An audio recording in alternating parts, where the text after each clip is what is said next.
Taxes was feeling so stuck. Sitting in traffic, squeezing into a parking spot, all to squeeze in getting tax help during your lunch break. Now Taxes is a TurboTax expert who does your taxes for you, while you go about your day getting real-time notifications about their progress and the most money back guaranteed. Now this is Taxes. Intuit TurboTax. Get an expert now on TurboTax.com. Only available with TurboTax Live Full Service, real-time updates only in iOS mobile apps. See guarantee details at TurboTax.com/guarantees. The best late-night conservative talk show in America, Sackheads Radio. And listen, there are no people better on the air to give you the best in conservative talk than Sackhead Sean and Sackhead Clint.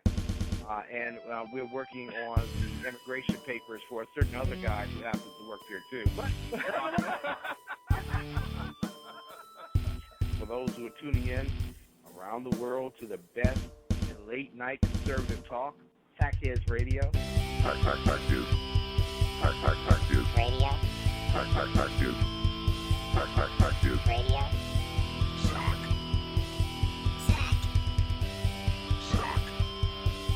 Sack. The best late-night conservative talk show in America. In America. In America. And in this web was a large, I'm pretty sure it was the biggest spider I've ever seen. And welcome to the Sackheads Radio Show. It is the 29th of June, 2016. Thank you so much for everyone who's listening. Oh, I'd love to see it when people are jumping into the chat room at shrmedia.com. They're clicking on live chat, and they're coming into the chat room. Wish everyone a good evening. Thank you so much for being here, taking time out of your day. And it's well spent. I'm not going to lie. This is probably one of the better ways that you could spend your day, as is with the exceptional conservative Jersey Joe, Southside Mutts, all the other great shows here. Unpleasant Blind Guy, who had a great show this week. If you go to SHR Media on Spreaker, and you could download that. All the shows, including The Lid with our friend Jeff Donetz and High Plains Pundit, talk radio, when it comes back, it's on hiatus for a few weeks, will also be on iTunes. Everyone's getting added to iTunes, so if you're an iTunes person and you want to catch the show after the fact, you can do so in the next few days. So every single show will be on iTunes, including this one, the Sackheads Radio Show. And it's funny because we were on iTunes for a long time. And then when we pushed our podcast to catch the show after we're live from our old lousy server to Spreaker, it fell onto me. I didn't update the information correctly. Now, I would like to blame Sacco because at the time he was still here. And he was our tech guy. He was our producer and tech person. And we talked about this because, I remember the debate raged in the corporate meeting. It was a raging debate. Yeah, it was. It raged. and we talked about, is this – and really I wasn't in the middle of it. I was more the moderator. And I'm always going to take your side. Everybody knows that. You were stuck in a set of wireless headphones. Right. They were trapped around. Yeah, I remember that. That was horrible. And so it was you were telling Sacco, this is tech. And he was saying, no, this is social media. And it was back and forth. And clearly it's tech. I mean, iTunes is not social media. Is that correct? It is not. It is tech. It is therefore tech and falls under Sacco's. Right. And once again, you have to carry Sacco's water. Right. Quite literally, his bowl of water had to get carried and put into his cage. Yes. Daily, actually. That got exhausting. That's not true. You did not refill it daily. It was adorable, though, when he used to lap it. Just the water. The water. Yes. Yes. So, yeah. So, it'll be updated from now on. It should work out well. Exceptional conservative. Obviously, the Sackheads. Reaver Common Sense, who, if you don't go to Reaver.1 and look at Joe's new store, there's some new Sackhead stuff, but he has some great shirts on his store, and it's also on his Facebook now. Make sure you check that out. So you'll get that show, Southside Mutts, which is his show with his buddy Crash, if you like firefighters, I guess. Well, they're called Crash. I mean. Exactly. It's a great show. And look, tell them the Sackhead sent you, and you'll get 0% off. So you know what? We could say like 50% off, and Joe would have to do it now. Because it's an official offer, and it's produced by us. But here's the problem. I'm just saying. He'd then bill us. He would. And I'd pay it. But I know. It would still be funny just to see him do the math. But then I wouldn't be funny. Like, I wouldn't think that was funny. He does have a great Second Amendment shirt right now that's out for sale. So if you get a chance, pick that up. So, yeah, a lot of good things coming aboard once again for SHR Media. And, of course, we're going to Freedom Fest in 2 weeks. From today, as a matter of fact. El Duce. 2 weeks. Yes. We're pretty excited about that. Of course, do we have our hotel yet? Yeah. Oh, good. Do we have 2 rooms, or are we sharing a shower again? Well, how do you feel about ice rooms? Oh, I love them. Right, because they're right there, right? Absolutely. You can get a soda. Absolutely. And the last time we snuggled in one, it worked out well. It did. We used Sacco as a pillow. Yep. And I'll tell you I just remember Sacco's famous line, that's not a Snickers.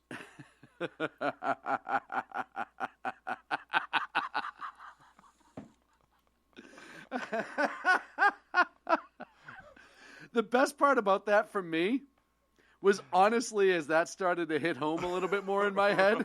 Right. No, but seriously, if you want the Sackheads to give you a blessing, just make your check payable to SHR. Right. Right. So, as Joe got his blessing tonight, the check was made and we can move on. It's not a Snickers bar.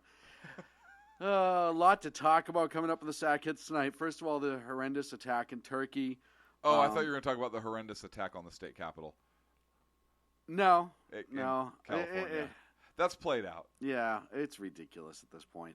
The Benghazi report obviously came out, and a bunch of other things that we kind of just have to talk about. But first, I want to tell everybody of this really kind of heart-wrenching story that I found. I'm sorry, did I say wrenching?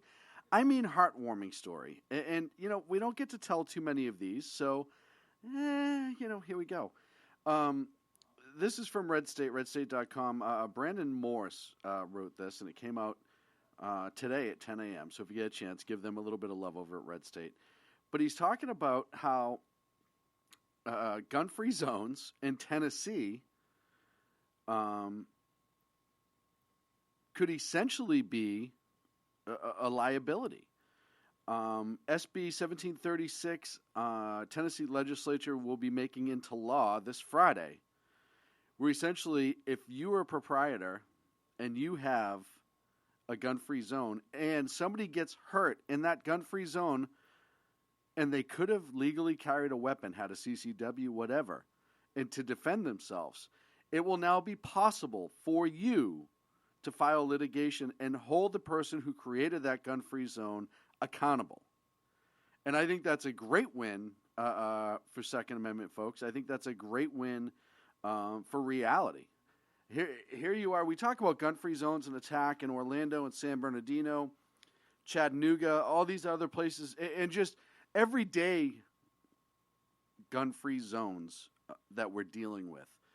Where there's attack. And it may not be a terrorist incident per se, but school shootings, hospitals, you see it all the time.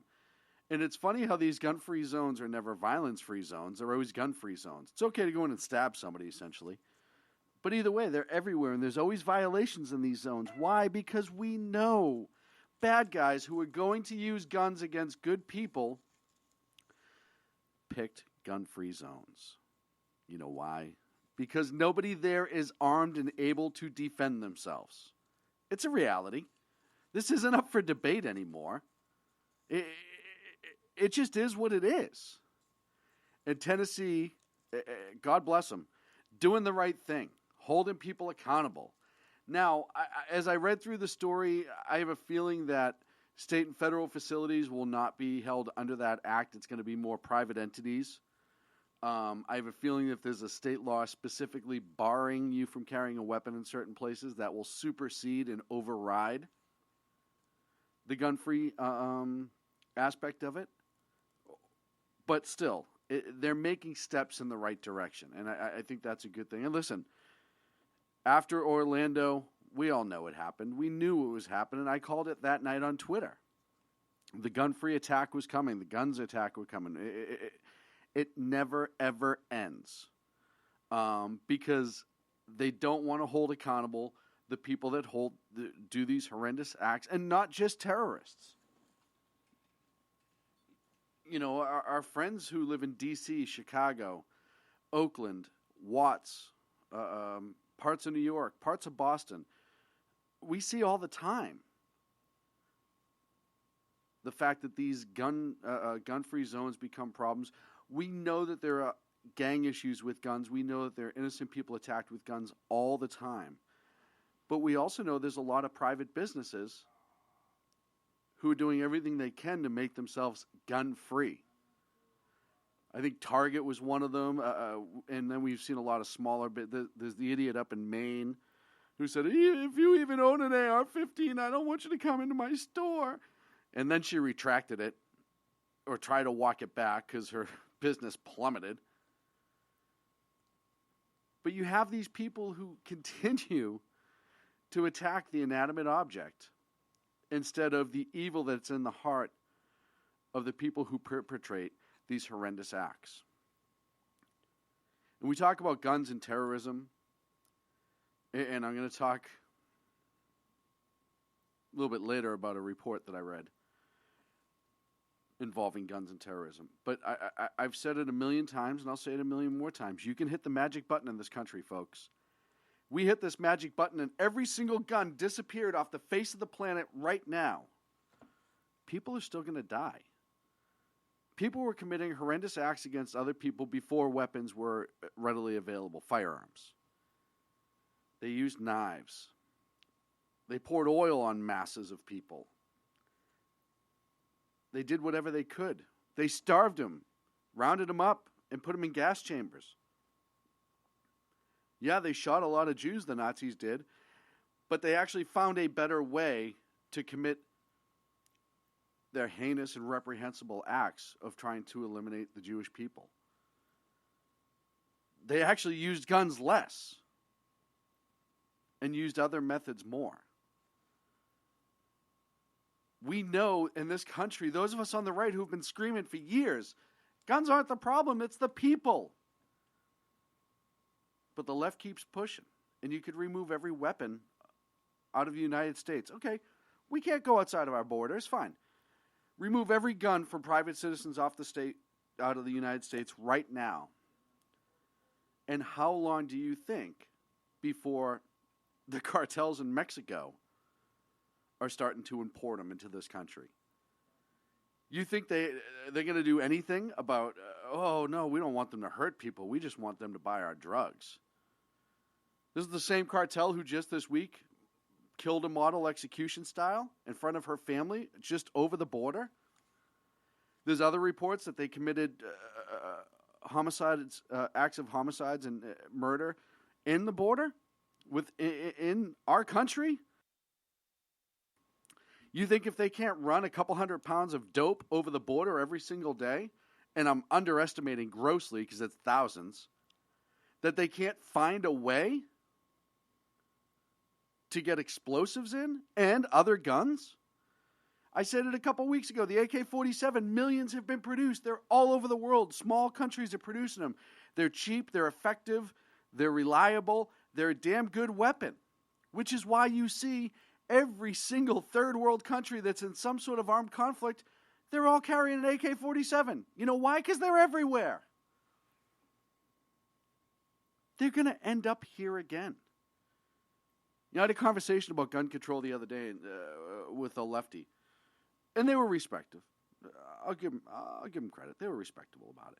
But I said to them, hey, listen, I know you want to save everybody from guns, and I know this person well enough to know that it's in their heart. They've been duped by the anti-gun left, sadly, and I've told them that. But I says, you know, when the brass tacks are down, or the chips are down, rather, and we get down to brass tacks, and a guy walks through that door and he's going to try to kill everybody in this restaurant that we're sitting in right now. What would you rather? He come running in with the suicide vest and hit the trigger? And as we saw in Turkey, everybody dies? And those who don't die are severely injured? Or, and it takes no skill, by the way, no training. You just have to wear the vest and walk in and push a button. There's no training involved in that. They're not the ones producing it, per se. Is that what you want? Because that's what it'll go to if there are no guns available. They will start blowing shit up. Hell, we saw them blow up the World Trade Center before 9/11 with explosives. Oklahoma, explosives. We've seen explosives. The Weather Underground, Bill Ayers, the president's friend, used explosives. They will use explosives. So is that what you prefer? Or, just hear me out. We're sitting in the same restaurant, and terrorist, bad guy, whatever you want him to be, comes through that door, and he's got a rifle or a pistol. And then there are 4 or 5 of us in there who are armed and trained and actually want to have our Second Amendment in place for this very reason. He now has to kill me before I kill him. And I guarantee most firearms owners, most guys with guns, gals with guns, practice, go to a lot of classes. I have friends who absolutely have never been in the military, law enforcement, anything like that. And they're ridiculously proficient because they understand the responsibility of being a gun owner and a CCW owner and to carry it in public. And should it come time that no person ever wants, but should it come time that you have to engage a potential homicidal suspect with a weapon or a knife, it doesn't even have to be a gun. Or maybe they have a rock and they're beating somebody in the head, but they're going to be ready. So what choice would you rather? The guy with the gun who walks into the restaurant and maybe a couple of us in there will engage him, or just one? Or the guy in the restaurant who, while you're mid-bite, doesn't even say the word boo and pulls the hits the button. Either way, these people are going to kill us if they have the opportunity. Now more than ever. They're being displaced in the Middle East. And don't get me wrong, the administration's going to talk about ISIS in the Middle East and how they're being beaten back. 250 of them were blown up in a convoy today. You had Frankenstein, the Secretary of State, come out and talk about how Daesh, or whatever the hell he calls them, is on the run. And we're starting to win.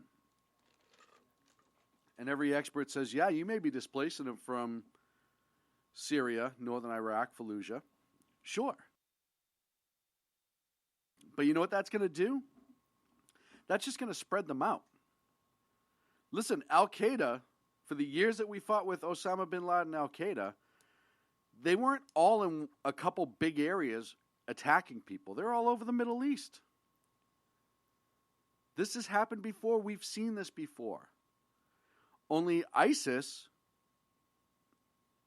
isn't afraid. I think on some level, the Al-Qaeda leadership was afraid. I think they knew, specifically because of who the president was after 9/11, they knew that there would be retribution for their actions.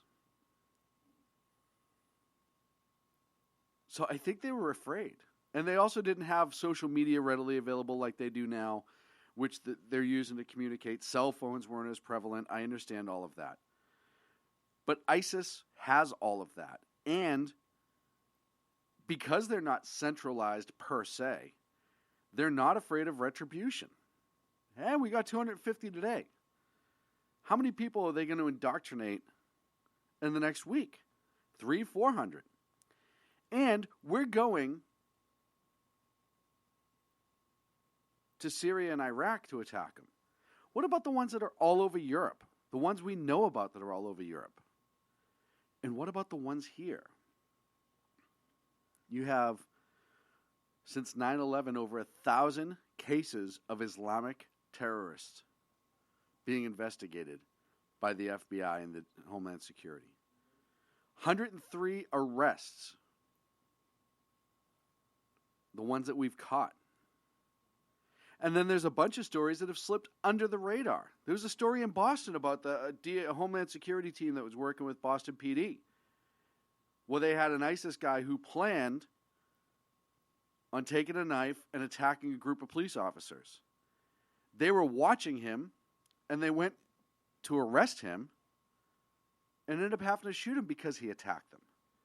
That story has fallen by the wayside. Never mind the Tsarnaev brothers, another bombing that I forgot to mention. So it's all over the place. It's prevalent. Agador said in the chat room, hey, newsflash, they're here. I know, let me build up to it.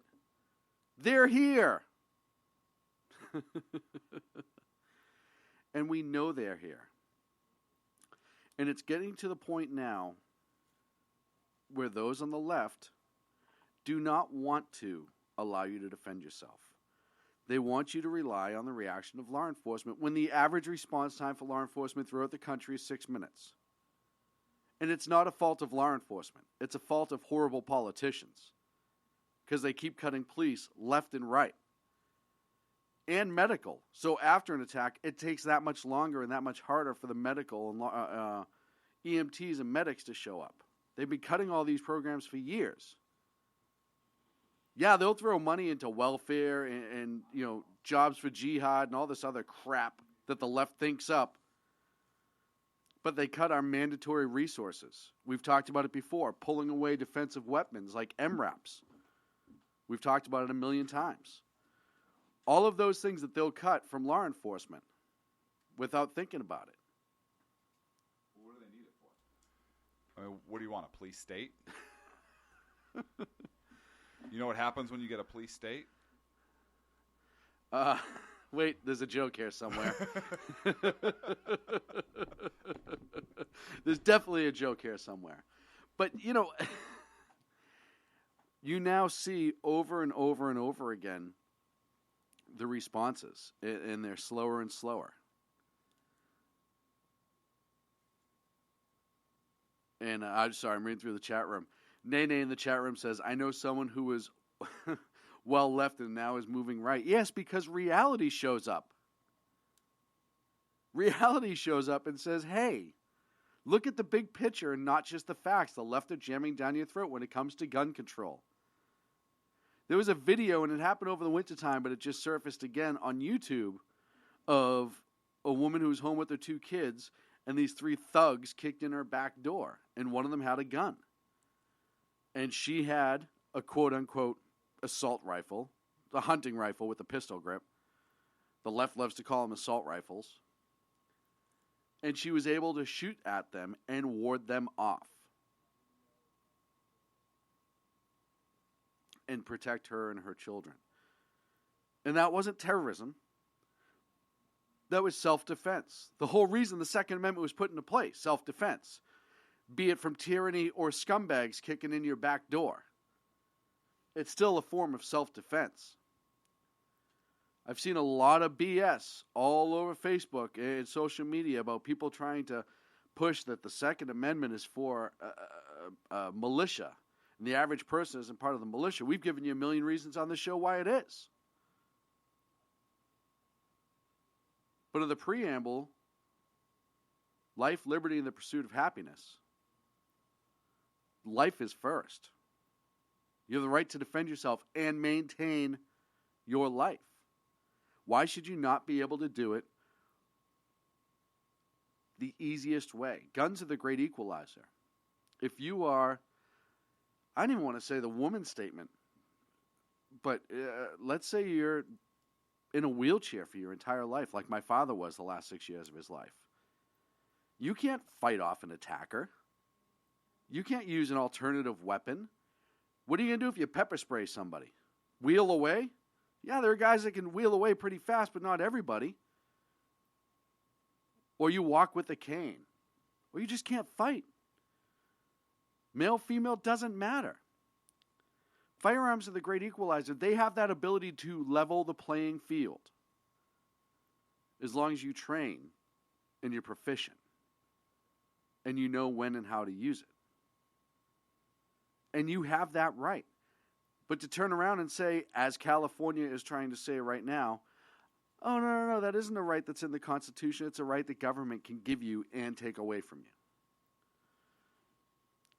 It's funny, the attackers in Turkey, part of the initial wave was with small arms fire. You know what's funny about Turkey? First of all, it's a gun-free zone because it's in an airport. But second of all, the average person to own a weapon has to, just to own it in their house, never mind carry it, which is almost unheard of in Turkey. You have to petition the government in order to purchase a weapon. And you can only purchase, you ready for this? Mm-hmm. A revolver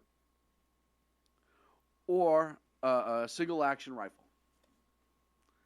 No semi-autos.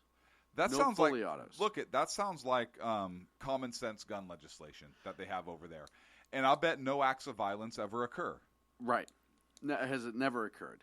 Never occurred. And the antithesis to that is if government ever feels like the people are getting out of control, well, if you have to petition the government to purchase a weapon, you damn well know you have to register said weapon.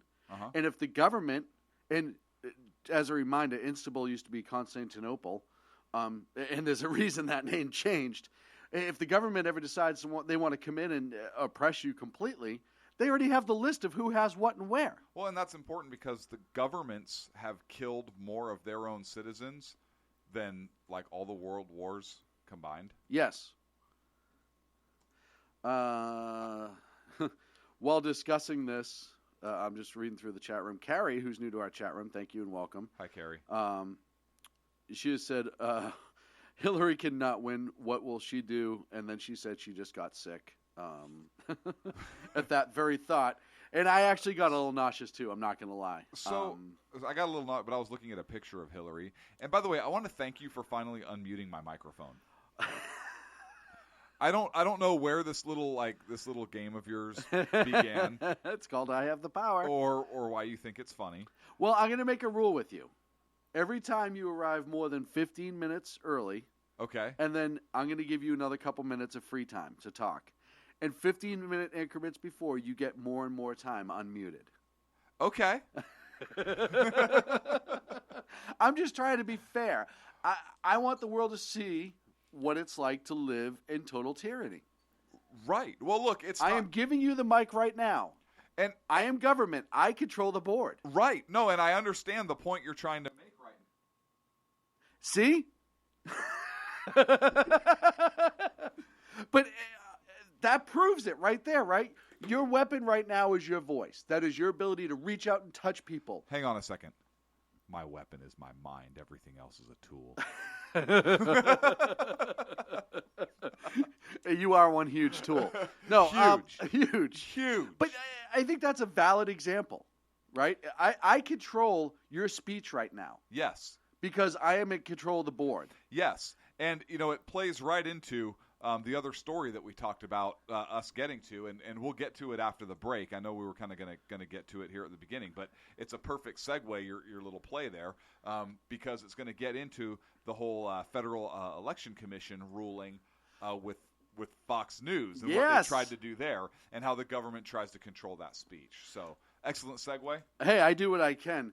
So more on controlling Clinton's speech via the U.S. government. Wait, maybe it's not the government. Maybe it's me.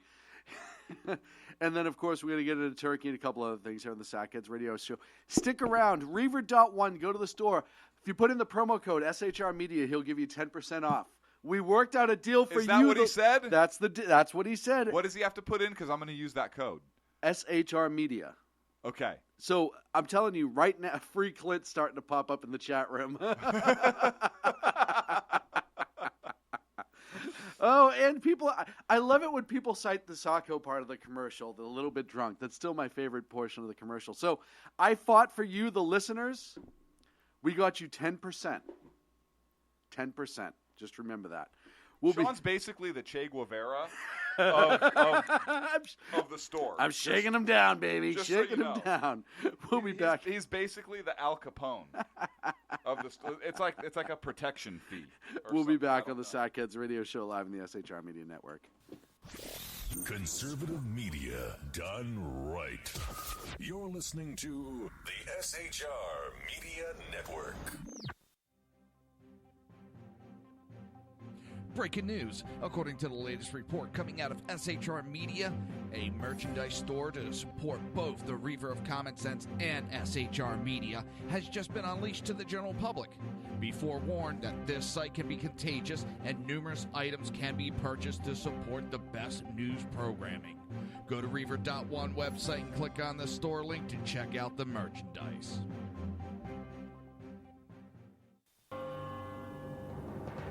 Hello, I'm Matt, a student at Hillsdale College. Here is Hillsdale President Larry Arnn on the continuing relevance of the Constitution. Many argue today that the Constitution is outdated because it addresses problems peculiar to the 18th century. Some parts of the Constitution do read rather quaintly. Consider the injunction against titles of nobility in Article 1, Section 9 of the Constitution. But is that so outdated? The purpose of the injunction is to prevent the government granting special privileges to some for partisan reasons. This strikes at the heart of the rule of law. The crony capitalism so common today is a place where the government bestows favors and tax dollars on some businesses to give them a leg up over others. This is exactly the kind of thing the Constitution was meant to prohibit. The Constitution is not so outdated after all. This Constitution Minute was brought to you by Hillsdale College. To join the national conversation on the Constitution, go to constitutionminute.com. Times are dark. The people misled by corrupt politicians, lied to by establishment media, and deceived by the false messages of Islam. A nation in confusion needs a guide. It needs a man with a cane. I'm Dave Milner. Join me on Spreaker, SHR Media, High Plains Talk Radio, Live Rebooting Liberty, and YouTube for a unique brand of commentary on the unpleasant blind guide. Because truth is not always pleasant. In a world controlled by corrupt politicians, You got a business. That you didn't build that. a team of ordinary men emerge from the ashes to give voice to the voiceless and hope to the hopeless. Sackhead Sean. Dude, I'm not saying cow from a stupid pro. Sackhead Clint. All good friends of ours usually show up drunk. Also starring Sacco as the producer. I'm a little bit drunk, 'cause I'm drinking. They are the Sackheads Radio Show. Every Wednesday at 8 p.m. Pacific on shrmedia.com.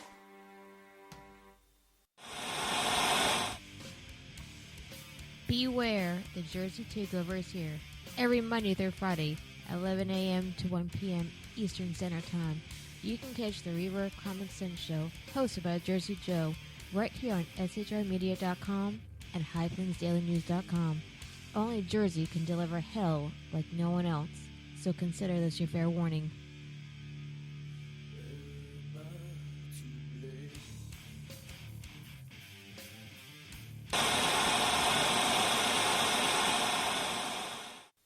Conservative media done right. You're listening to the SHR Media Network. And welcome back to the Sackheads Radio Show live in the SHR Media Network. Thank you so much for joining us. 10%. I am a great negotiator. I should run for president. Hey, so tragedy 2 days ago now, officially, depending on which time zone you live in, where ISIS is, or believed to be ISIS, has the hallmarks of ISIS, attacked the Turkish airport in Istanbul. 43, and it may have gone up since I've checked not too long ago. 43 dead, 130 plus injured. Unknown at this point if Americans, Europeans, or who was the victims. Obviously some Turks. It was a three-prong attack. As we know now, the initial suicide bomber ran the gates at the international terminal. Why do you think they attacked the international terminal? Well, you could figure that out for yourself. They certainly weren't targeting their fellow countrymen in a market. Small arms fire attacked the initial security at the lines, the metal detectors, etc. When the initial attacker started to receive fire, He activated his suicide vest, causing a massive explosion and destruction. Also, there was a suicide bomber in the parking lot who about the same time committed the same action. Also killing people out there. And then the third man rushed through the exploded gate, if you will, terminal, and was trying to rush other people, shooting with a rifle as he went. The theory on that is he was trying to corner a group of people to hold them hostage and eventually activate his suicide vest and kill them as well. There's an amazing video of a Turkish cop who is the third attacker, is running through the terminal, shooting. The cop actually waits around the corner and is able to shoot him, hitting him in the leg. He drops to the ground, drops his weapon. I think the cop didn't realize that he also had a bomb. It looked like he was going to move in, try to hold him there until somebody else showed up. And then once he realized the guy was trying to activate his vest, he ran. I've already heard some people say, oh, why didn't he shoot him, blah, blah, blah, blah, blah.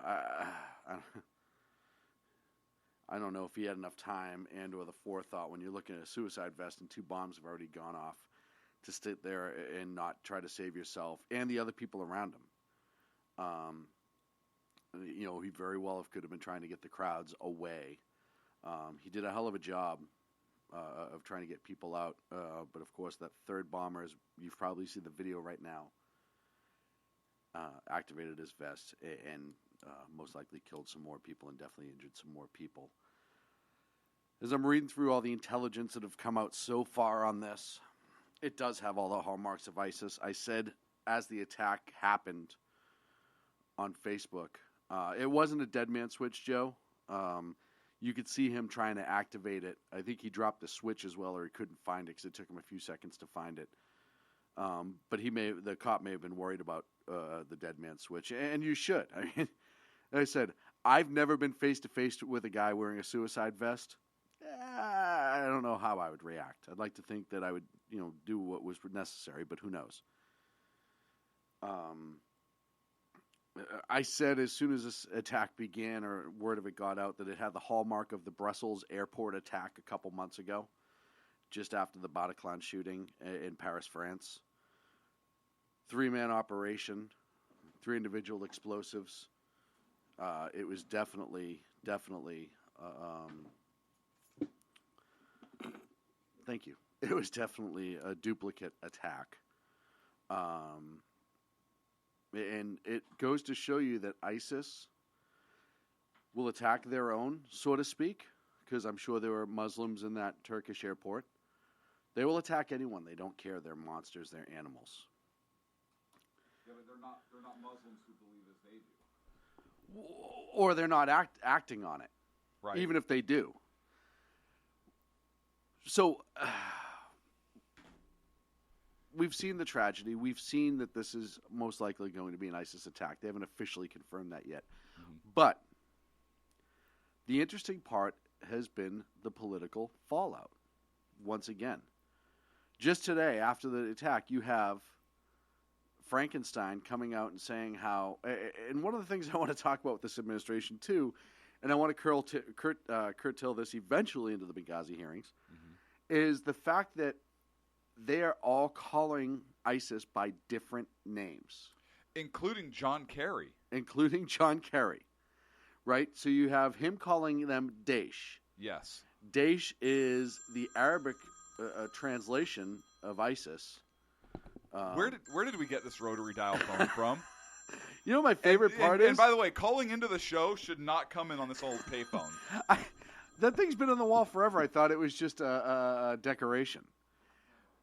But you have Frankenstein calling him Daesh, which is the Arabic translation of the acronym of ISIS. You have the administration, for the most part, calling it ISIL, the Islamic State of whatever. And then you have what the rest of the world, including foreign leaders, call it, which is ISIS, the Islamic State of Iraq and Syria. They can't even decide who the threat is. They don't even know what the hell to call them. You have 3 different names for these friggin' people. I think it's intentional. I think it's so you're not hearing ISIS over and over and over again coming out of their mouth. The JV squad, as the president once called them. It is absolutely the same thing that they tried to do in Orlando. They tried to downplay the threat by calling it different things. It's a media game. They know the media is going to play that video. Hell, when the French president was speaking to our president, and he said Islamic extremists, our media cut it out. You remember that? They cut it out. That's what we're dealing with. You hear the president pounding his fist after Orlando, the Islamic attack down there, talking about how it doesn't matter what we call them. No, it does. You can't fight a target that you don't identify. And then amazingly today, on the heels of Turkey, you have 250 ISIS militants attacked and killed, appropriately so, by our brave men and women fighting our combat aviation machinery and dropping some ordnance where it friggin' needed to go.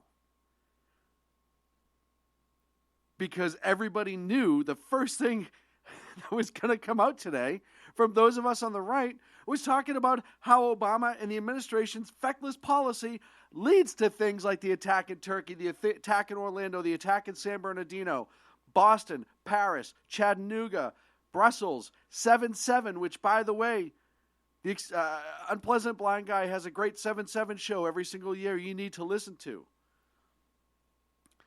The attack that was thwarted by our American military members and their friend on the way from Brussels to France. Remember that one? That one fell by the wayside. No one ever wants to talk about that one. If it wasn't for our people yet again attacking this guy, he would have walked through a high-speed train that wasn't stopping with an automatic weapon executing people. Those people step up. Why can't this president and the administration? They're afraid to. They're absolutely afraid to. And there's a million different theories out there. And you know what? We could talk about all of our different theories on this show, and all the listeners, everyone out there has a different theory as to why for the most part. I've actually gotten to the point now where I think he's just a coward. I think he is just a coward. He doesn't want to face them. He doesn't want to enact a plan to face them, because if it doesn't succeed, it will be yet another failure in his administration. After he pulled out of Iraq, he thought that was it. Afghanistan was going to go quick. He was going to shut Gitmo. Door closed. The door would be closed. But it didn't happen because of his ridiculous policies. You ask any military expert out there, they'll tell you the worst thing that we could have done was pull out of Iraq. All that work that we did, all the lives that were lost, all the American blood that was spilled to eradicate, and we were winning at the time. You know, we talked to Chris Peranto last year in Las Vegas. He was telling us the people there liked us. The extremists were taking off. They were getting out of there because they were constantly getting their heads handed to them. Whether you agree or disagree with the fact that we had that war, it doesn't change the fact that once you were into war, you were in it to win it. And you have to fight until the end, until the job is complete. I heard a great quote on a show tonight, and I didn't even hear what it was. It was in the background. But it said, "I've never been in a fight where I fought nice and won." And it was one of the Fox shows. I don't know what it was. It was one of their guests. But it's 100% damn true. You don't get into a fight and half-ass it. You don't see boxers going out there in a boxing match and throwing half-ass punches at each other. You're not going to win that way. Everybody knows that. So why do we do it with ISIS and extremists? Because he's afraid to commit. This guy is such a narcissist. And like I said, I keep trying to figure it out. And I keep going back and forth about what his motivation is. I think he's such a narcissist that it is all about legacy with him. Other people think that there are ulterior motives. I don't think he cares. His advisors may. His advisors may be pushing him to go other places. I don't think he cares. I think for him it's all about legend. I think for him it's all about Obama. And he knows he is in a war that unless he absolutely commits to win, he will not win. What is committing to win do in this situation? What has to be done? Well, overseas, you have to go face the threat before it gets here. We've said this on the show before. I know I'm repeating myself. We send our men and women off to war overseas to stop the threat before it gets here. Well, it's here now because we didn't do it. We didn't follow through with the plan. We didn't stabilize and then leave. It was half-assed, which if one word sums up this president's whole 8 years, it's half-ass. And he got out. Afghanistan started drawing down numbers. And it got out. He relied on bombing only, thinking that was the only way you're going to eradicate these people. And then turned around and said, we can't bomb them everywhere because sometimes they get into churches and schools and blah, blah, blah, blah, blah. And then when we were wrong and we bombed a hospital, the world said, well, how the hell could that happen? Well, it's pretty simple. We didn't have intelligence because we weren't on the ground. We were trusting somebody else's intelligence instead of our own. I know we're war-weary in this country. I know we're exhausted in this country. I get it. But folks, give or take 50 injuries. The bombing in Turkey took just as much, made just as much destruction and death as the bombing in Florida, or shooting in Florida. Mary, it's a great point. When we pulled out, we left all that equipment for ISIS that they're now using. That's an amazing point. Mary Brockman in our chat room, we love you to death, Mary, and that's a very valid point. It doesn't matter what his motivation is. The simple fact of the matter is he won't engage. You have half of his administration now telling him he needs to change. You know, he's absolutely circling his wagons and only his closest people are getting to him. That's a fact. There's no more outside director of the CIA, Brennan, director of the FBI. It doesn't matter. He's not listening to any of those people. He's listening to the people that are going to tell him what he wants to hear. But I've decided that for me, I think he is just such a coward because all the other theories out there, at some point, it has to be enough. I think with this one, I think he being too much of a coward to implement a plan because he knows it'll be a losing plan. He knows he sucked at foreign policy since he walked into the office. We'll talk about that in the Benghazi hearings on the next segment. That he doesn't want to be the president who couldn't fight and win. So what does he do? Next to goddamn nothing. You have Loretta Lynch walking out and telling the world that we should be hugging these people and loving these people. A couple years ago, jobs for jihadists. If we just stabilize their region and build the economy, they won't be mad at us. If you really think that, you don't understand what their motivation truly is. And you won't understand it until you want to. You want to know what the motivation is? Go read the tape from Orlando, the 911 call. That's the motivation. Look at Mohammed Morsi, why the Muslim Brotherhood, why he was implemented. Because he was another strongman goon, like the one we pulled out, but at least the one who was there before him was stable. We destabilized Egypt. We destabilized Libya. As screwy as Gaddafi was, and as much as I'd love to watch that wingnut go in front of the UN and just talk BS for an hour and 15 minutes in his great gown surrounded by his hot bodyguards, he was to the point where he was starting to play ball with us a little bit. He was starting to realize that the threat of ISIS in the vacuum was actually worse than working with the Americans and the Europeans. He figured it out. And he was an absolute wingnut. But we had to go in.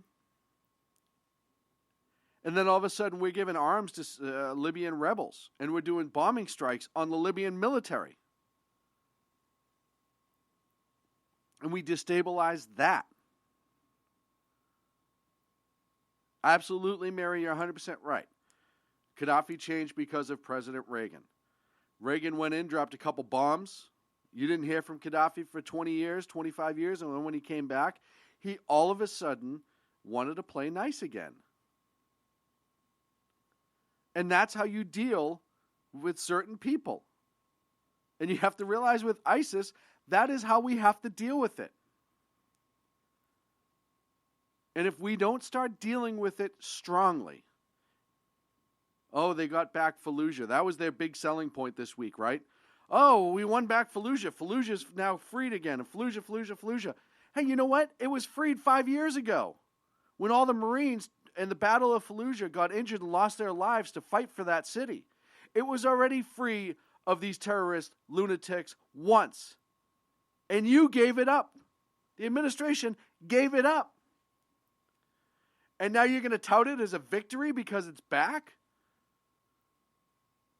Oh, the Iraqis did it all by themselves. Well, they shouldn't have had to. It was already there. You can't even help yourself. That's the amazing part. Syria, the red line. Oh, if we find out that Bashar Assad is using gas against his people, that's going to be a red line. Hey, guess what, Mr. President? He's gassing the people. Oh, shit. I guess we just won't do anything at all. Good plan. Hey, it's 4 years later, Mr. President. Syria's in a humongous civil war. Hundreds of thousands of people have died. What do you want to do? Let's just start giving some guns to people and hope it's the right people. That's his plan. And then to loop the gun control argument into this, he thinks that we should rely on the government to protect us from these people when he has shown us he has no idea how to deal with them himself. And the lefts who surround him and pat him on the back for a job well done. Are you shitting me? You think that we're going to rely on you to keep us safe? How many hundreds of thousands of Syrians are we trying to bring into this country? We couldn't vet Orlando. We couldn't vet Boston after the Russian government told us about Tamerlan Tsarnaev. And you think we're going to be able to screen these lunatics? When we have intelligence that they're ISIS agents intentionally infiltrating refugees in order to be brought over here, we would be paying to import terrorists. Unlike the ones in Guantanamo that we paid to put them back onto the battlefield. After men died and women died trying to capture them and put them somewhere so they couldn't hurt other people. He's cutting them loose. And we don't know where the hell they are. Except for the ones who've ended up back on the battlefield, and we've had confirmation that they're on the battlefield killing innocent people again. But we don't know where the other ones are, probably because they're in a bunker building bombs to kill people. We just don't know it. This is ridiculousness. This is beyond out of control. It's borderline goddamn dereliction of duty. His first job is to protect us. That's government's, the federal level, their primary and first job is to protect the citizenry. How many terror attacks have we had under Obama? Mass shootings, a lot of which have been terror related. Is there 143 under this president? 15 under Bush? 4 or 5 under Clinton? 3 under Reagan? Bush Sr., I think it was? Minimum. It's not that guns are all of a sudden the problem. These guns have been around forever. The AR-15 liberals have been out since 1958. AR doesn't stand for automatic rifle, it stands for Armalite. It was the weapon designer. It's not all of a sudden creating mass shootings. They're being done by these horrific people. And we're now going to import them with Syrians. I talked earlier about the border.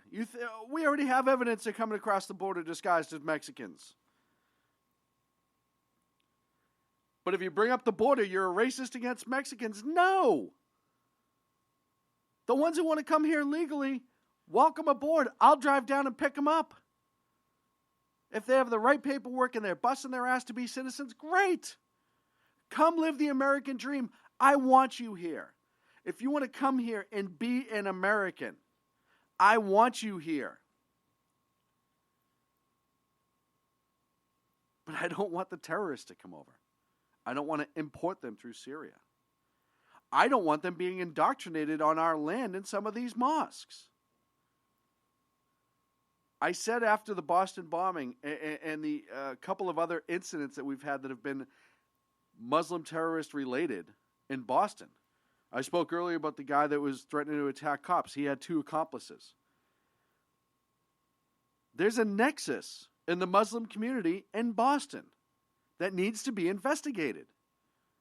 You don't have these people all radicalized in one location trying to commit acts by chance.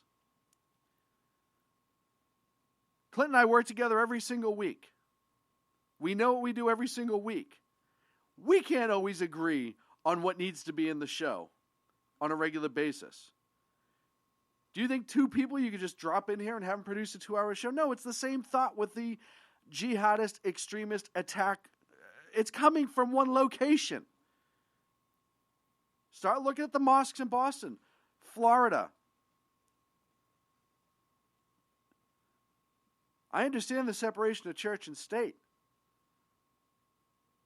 And I understand the First Amendment and the religion aspect of it. Until it's no longer considered a religion, it has the same protections. But I'll tell you what, if this was a group of Jews, you better damn well believe every synagogue would have the feds all over them. Especially with the way this administration treats Israel. If it was a group of Christians, oh God, the right-wingers. Oh, we told you. They're monsters. What did they do? Oh, they refused to bake a cake. Well, what about the Islamists in Orlando or Turkey? Oh, they're just misunderstood. That's a portion of Islam. It's just an extreme portion that we can't say in Homeland Security briefings and reports and trainings. You can't say jihadist or Islamic extremist. You could say right-wing Christian extremist.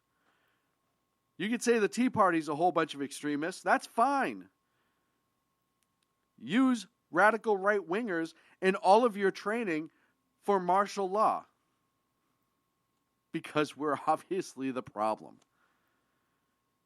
And we keep getting worse, as I've proven here tonight.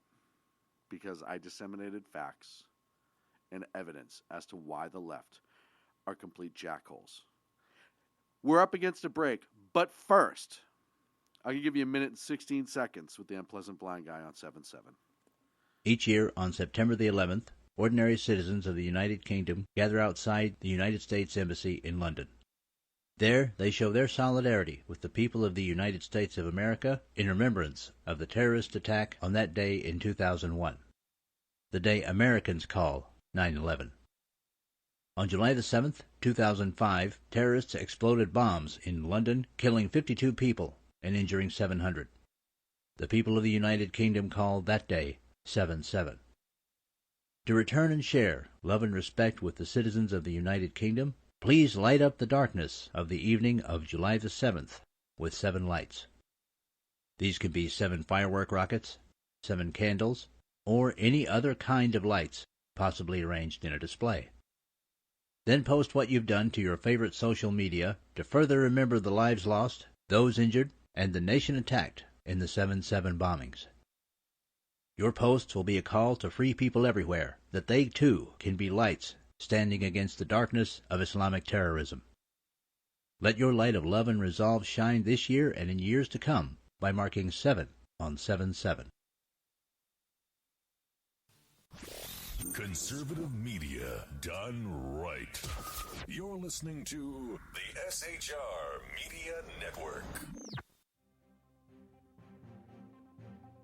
Breaking news. According to the latest report coming out of SHR Media, a merchandise store to support both the Reaver of Common Sense and SHR Media has just been unleashed to the general public. Be forewarned that this site can be contagious and numerous items can be purchased to support the best news programming. Go to Reaver.one website and click on the store link to check out the merchandise.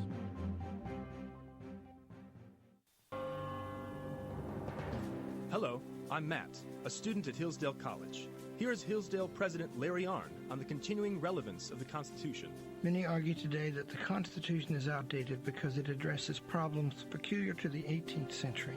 Some parts of the Constitution do read rather quaintly. Consider the injunction against titles of nobility in Article 1, Section 9 of the Constitution. But is that so outdated? The purpose of the injunction is to prevent the government granting special privileges to some for partisan reasons. This strikes at the heart of the rule of law. The crony capitalism so common today is a place where the government bestows favors and tax dollars on some businesses to give them a leg up over others. This is exactly the kind of thing the Constitution was meant to prohibit. The Constitution is not so outdated after all. This Constitution Minute was brought to you by Hillsdale College. To join the national conversation on the Constitution, go to constitutionminute.com. Times are dark. The people misled by corrupt politicians, lied to by establishment media, and deceived by the false messages of Islam. A nation in confusion needs a guide. It needs a man with a cane. I'm Dave Milner. Join me on Spreaker, SHR Media, High Plains Talk Radio, Live Rebooting Liberty, and YouTube for a unique brand of commentary on the unpleasant blind guide. Because truth is not always pleasant. In a world controlled by corrupt politicians, You got a business. That you didn't build that. a team of ordinary men emerge from the ashes to give voice to the voiceless and hope to the hopeless. Sackhead Sean, Dude, I'm not saying coffee was stupid, bro. Sackhead Clint, All good friends of ours usually show up drunk. also starring Sacco as the producer. I'm a little bit drunk, 'cause I'm drinking. They are the Sackheads Radio Show. Every Wednesday at 8 p.m. Pacific on SHRmedia.com.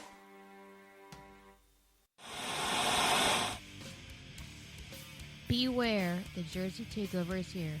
Every Monday through Friday, 11 a.m. to 1 p.m. Eastern Standard Time. You can catch the Reaver of Common Sense show, hosted by Jersey Joe, right here on SHRmedia.com and HighPlainsDailyNews.com.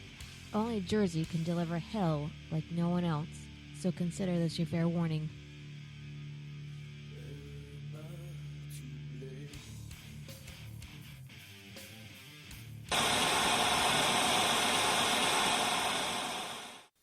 Conservative media done right. You're listening to the SHR Media Network. And welcome back to the Sackheads Radio Show live in the SHR Media Network. Thank you so much for joining us this evening. So I want to move on to the Benghazi Report. Yesterday, Trey Gowdy and the rest of the Republicans on the Benghazi Special Committee released their report. It's a long report, I'm not going to lie. You can go to benghazi.house.gov, which I'm typing in as we speak just to make sure I get the URL right because I screwed it up. I am right. And then / new info to pull up the Benghazi Special Committee report. On the main page, there's some facts. And the amount of work that went into this report, listen, I know those of us on the left were screaming from the top of our lungs for the last couple of years that we aren't being told the whole story in Benghazi. I will be the first one to admit I have a lot of respect for Trey Gowdy, but I was starting to become concerned for a while. And then this drops yesterday. And I knew they were still working on it. I just, once it started, the length of time that information stopped coming out and we stopped getting more, it started to make me nervous. I really thought the ball was going to get dropped. I'm not going to lie. It could be because I am one of those people that have no faith in Congress anymore. Right, wrong, or indifferent. But if you read the report, 81 new witnesses, 75,000 pages of documents brought to light some new information. I'm going to go through some of the bullet points on the front page. And Trey Gowdy had a really, really good opening statement. I'll read it, quote, Chris Stevens, Sean Smith, Glenn Doherty, and Tyrone Woods were heroes who gave their life in service to our country. Their bravery and the courageous actions of so many others on the ground that night should be honored. When the Select Committee was formed, I promised to conduct this investigation in a manner worthy of the American people's respect and worthy of the memory of those who died. That is exactly what my colleagues and I have done. Now, I simply ask people to read this report for themselves, look at the evidence we have collected, and reach their own conclusions. You can read this report in less time than our fellow citizens were taking fire and fighting for their lives on the rooftops and the street of Benghazi.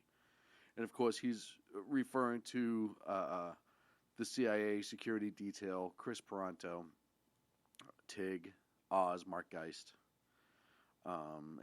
Boone, and the other guys who were protecting not only the survivors of the embassy attack, the state security specialists who also jumped in and helped them that night, but also the CIA, the couple dozen of CIA employees that were within that facility. And again, if you haven't seen 13 Hours or read the book, do yourself a favor. But I digress. Here's a couple of the first bullet points that I feel are pretty important. Number one, and I'll get Clint's reaction here shortly. Despite President Obama and Secretary of Defense Leon Panetta's clear orders to deploy military asset, nothing was sent to Benghazi, and nothing was en route to Libya at the time the last 2 Americans were killed almost 8 hours after the attack began. So they're saying the President and SecDef Leon Panetta gave orders to send help. I think that's pretty astounding. Because why would they send help if they thought it was just a video and it was just a protest? I digress. Number two, with Ambassador Stevens missing, the White House convened a roughly 2-hour meeting at 7:30 p.m. local time. Ambassador Stevens was missing. State Department employee and intelligence specialist Sean Smith was dead. They hold a 2-hour meeting, which resulted in action items. Inaction items, actually, I think would be a more appropriate term. Right.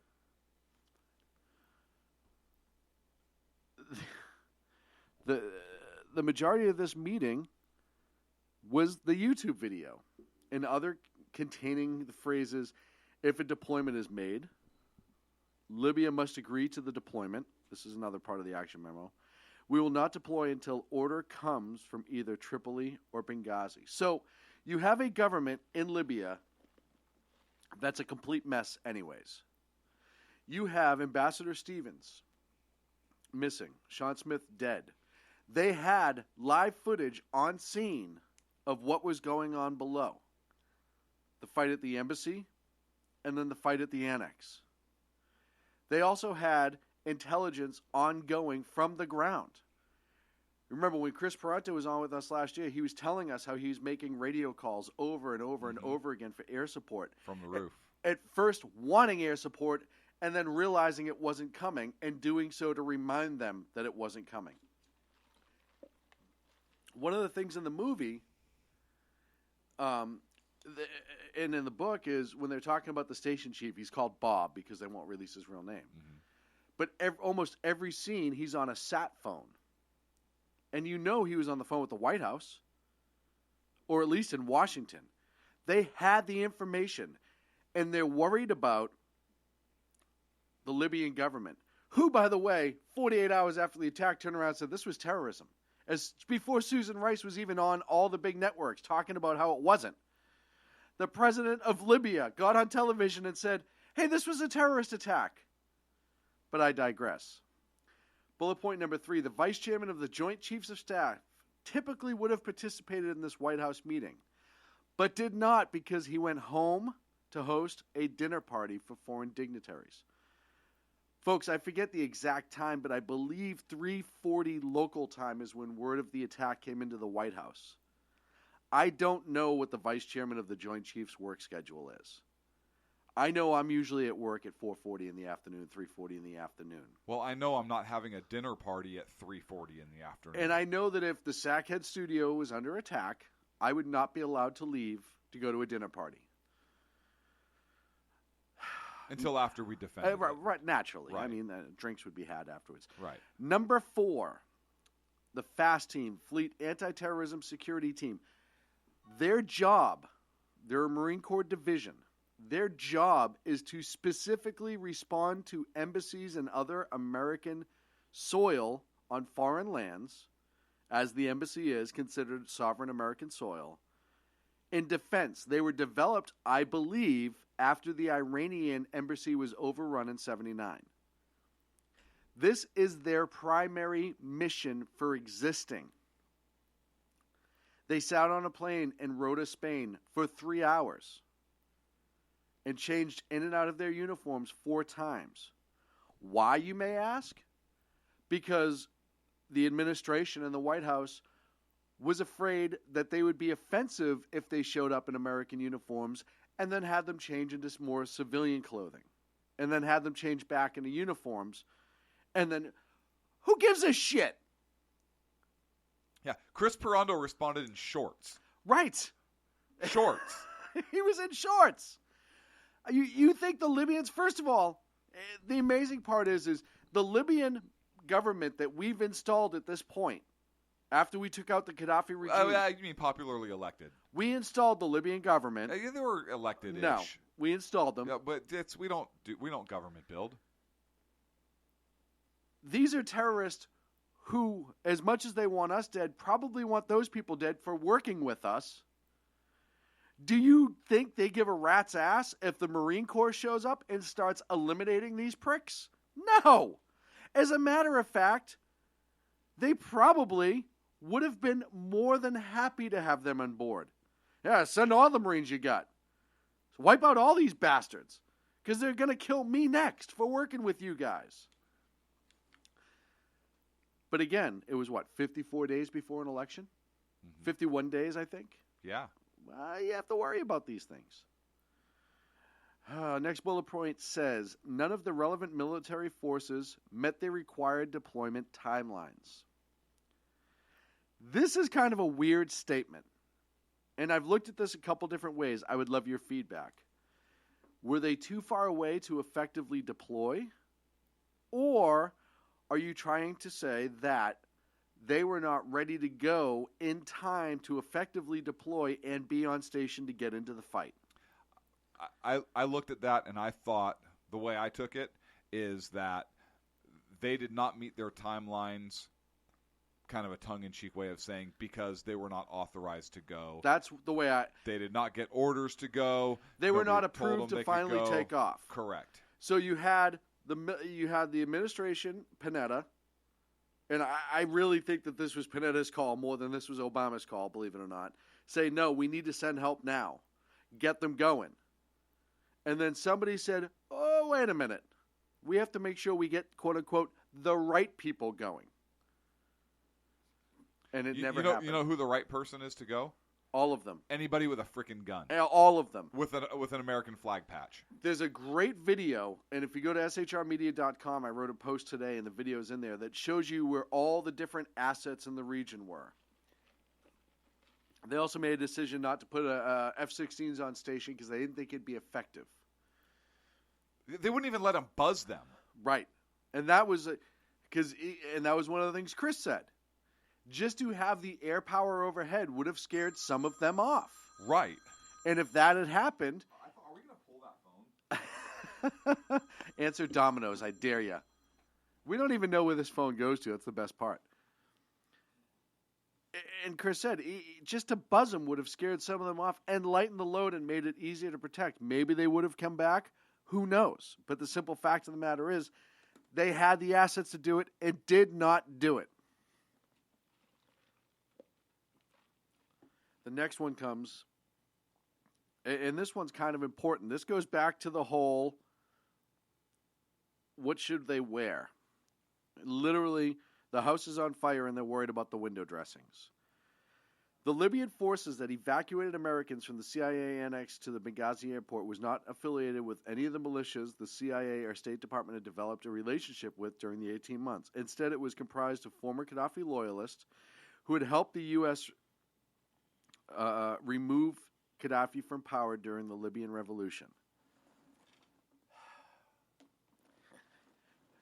So the people who we helped get rid of Gaddafi and then turn around and install them essentially into a military role were the people that had to come and save our own troops. They were the ones who showed up in uniform. And I don't even know, it doesn't really say how they got notified. But they were the people that we gave equipment and power to. They helped us unseat Gaddafi. Why weren't they the ones conducting the security at these places? Why were we having militias in the September 13th Guard or whatever, 13th September, and all these other guards, when you had a group that we knew was loyal to America because they actually helped us unseat Gaddafi? I figured out where that phone went. Oh, good. You know how sometimes our show goes down when we're talking about controversial topics? Yes. That was a warning.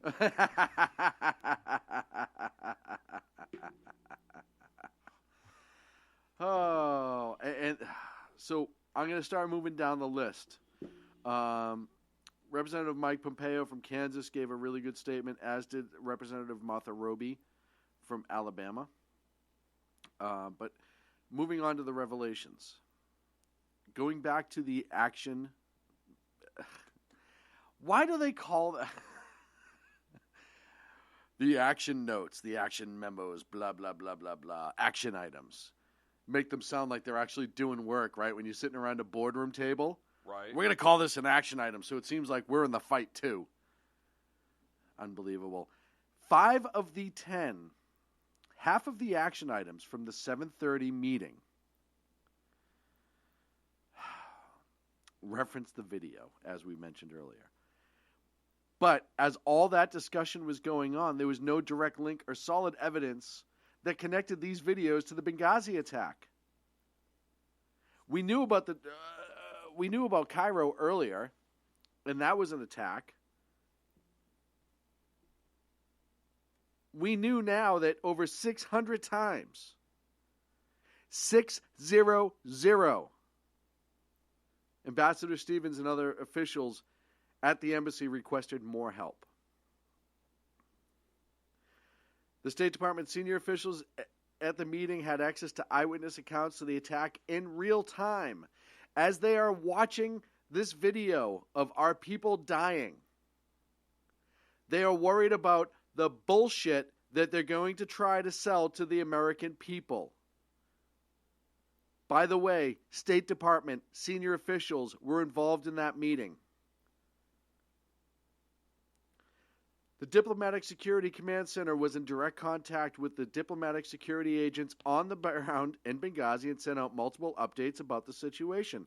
Bob on the telephone, as I said earlier, including a terrorism event notification. Well, that's nice. They're on the ground getting shot at, and they're sending out notifications that they're getting shot at. The State Department Watch Center also notified Jake Sullivan and Cheryl Mills that it had set up a direct line to Tripoli. That's where our closest help was the other security team in Tripoli doing protection there. There was no mention of the video from the agents on the ground. Greg Hicks, one of the last people to talk to Stevens before he died, said there was virtually no discussion about the video in Libya leading up to the attacks because nobody ever saw the goddamn video. Would it have like 1 like and 3 views? These people barely had electricity to pee so where they could see. Wait a second. With the light on. Okay. And you think they got YouTube to watch a video? We called bullshit just like the rest of the country did when that came out. I've seen a lot of angry videos. It's not made me want to commit. Listen, I've watched a Michael Moore video. I've never wanted to commit a terrorist act afterwards on him or anyone else. I thought those were comedies because they're so far like fantasy comedies. Fantasy comedies, yeah. Look, I thought it was interesting, and I was disappointed that the Democrat part of the committee put a report out, and the Republican part of the committee put a report out. There should have been one report. Democrats wouldn't let it happen. Coming out of that. How do you not let that happen? Because there's an election coming yet again. But exactly. But how do you not let Trey Gowdy's the chairman of that committee. Right. As chairman, he does not have the ability to say, no, this is my committee. We're investigating this jointly. One report is coming out of this committee. And here's why I think Trey is smart enough to allow the Democrats' report to come out. Because it's bullshit. Because the amount of evidence that's in this report compared to Yes. what they have is astounding. Yes. The only place where Trey Gowdy goes wrong with this is expecting people to read this report. Yes. That's the hard part. And I'm yes, not because there are people out there that get so spun up by media that, oh, this is partisan. Right. The Republicans put out their report. The Democrats put out their report. I mean, why even read them? Well, look at Hillary Clinton came out and said, all right, well, this closes the book on Benghazi. Let's move on. Right.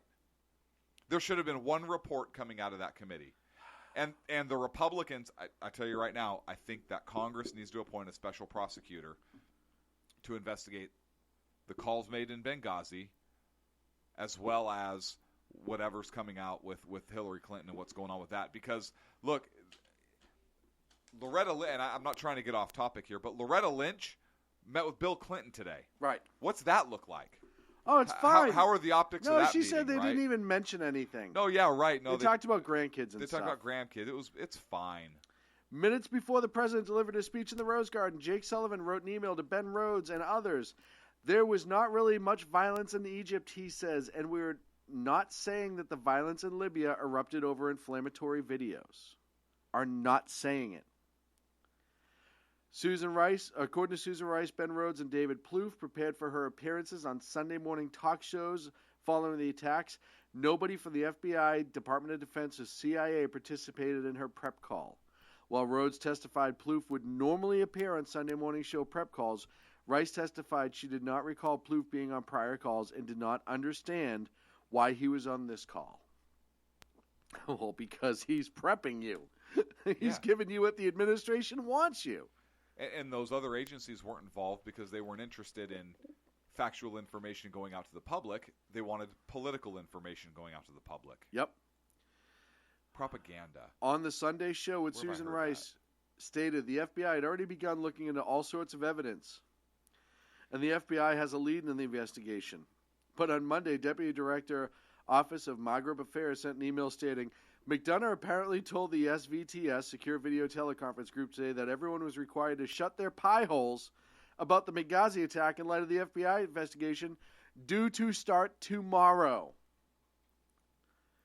Now, first of all, why the FBI is involved in this, I will never know. They have a counter-terror group. Right. But this was a military-style attack on a U.S. embassy overseas. Right. I can understand having the FBI resources there. Mm-hmm. They should not be heading this investigation. They should not be ahead of this investigation. It should be Department of Defense. CID, NCIS, you have all those folks who are able to do this. And this was an act of war. That's exactly my point. This was straight up an act of war. So if you're going to do an investigation in an act of war, you have the military lead it. The military is more than capable.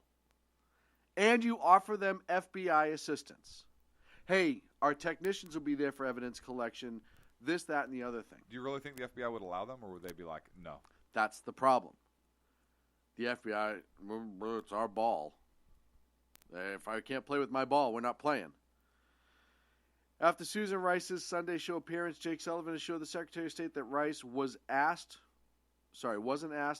about whether we had any intel, but she made it clear our view that this started spontaneously and then evolved. In other words, Jake Sullivan assured the Secretary of State, Hillary Clinton, that the lie was in place. And it goes on and on. Folks, this isn't hard to figure out. We know, and we talked about it before this even happened, that the Benghazi attack was a specific terrorism attack on a U.S. embassy in a hostile region on the date September 11th. It was done for a reason. This isn't any new information. It just confirms what many of us has speculated over the last 4 years, 3.5 years. And it's good to get confirmation, but you know what? I wished I was wrong about all this.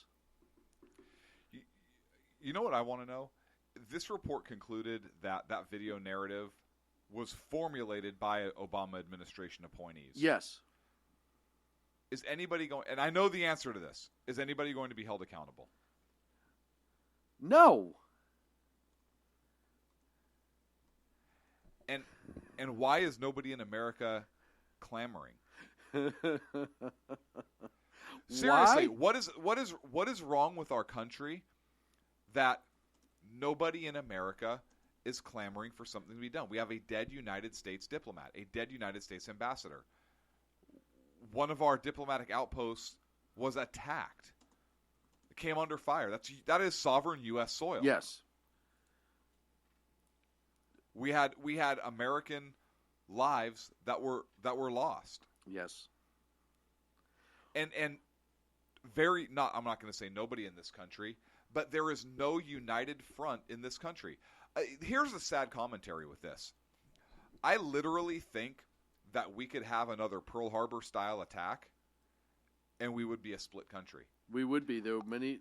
I think if we had another 9/11, if 9/11 happened, God forbid, right now, we would not have a united response. Yep. You would have people blaming whatever, the other side. I mean, look what happened in Orlando. Right. And again, there are people who want to blame everything else but what perpetrated the crime. Agador the Clattrum, maybe if we were holding the voice there, it would be getting... Yeah. Ag, you're right. You look at what happens when a celebrity dies. Look at what happened when Michael Jackson died. All these people were sad. I wasn't sad he died. He was a child molester. Everybody knew he was a child molester. He paid off the family to go away. And then another blip on the news a couple weeks ago as they're cleaning out his house, they found a whole bunch of child pornography.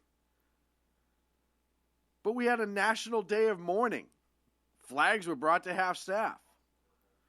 4 people, including a U.S. ambassador, die in Benghazi. We get lied to by the administration to our face to save an election and save a future political career of the then Secretary of State. And half this country doesn't bat an eye. We're up against a break. It's more than that, though. I want to make one comment. I'm sorry. It's more than that. It's maintaining power for the Democrats. Mm-hmm. Because I think they knew back then that she was going to be the next Of course chosen they one, knew. so to speak. And so it's not just saving her political career, but it's saving their power as well. Absolutely. Absolutely. MJ isn't dead. He's the director of the Child Care Center in El Segundo. Thank you, Ken McClinton. We're up against a break. When we come back, we're going to get into some more topics and wrap up the show here on the Sackheads Radio Show live on the SHR Media Network. Conservative media done right. You're listening to the SHR Media Network. Breaking news. According to the latest report coming out of SHR Media, a merchandise store to support both the Reaver of Common Sense and SHR Media has just been unleashed to the general public. Be forewarned that this site can be contagious and numerous items can be purchased to support the best news programming. Go to Reaver.one website and click on the store link to check out the merchandise.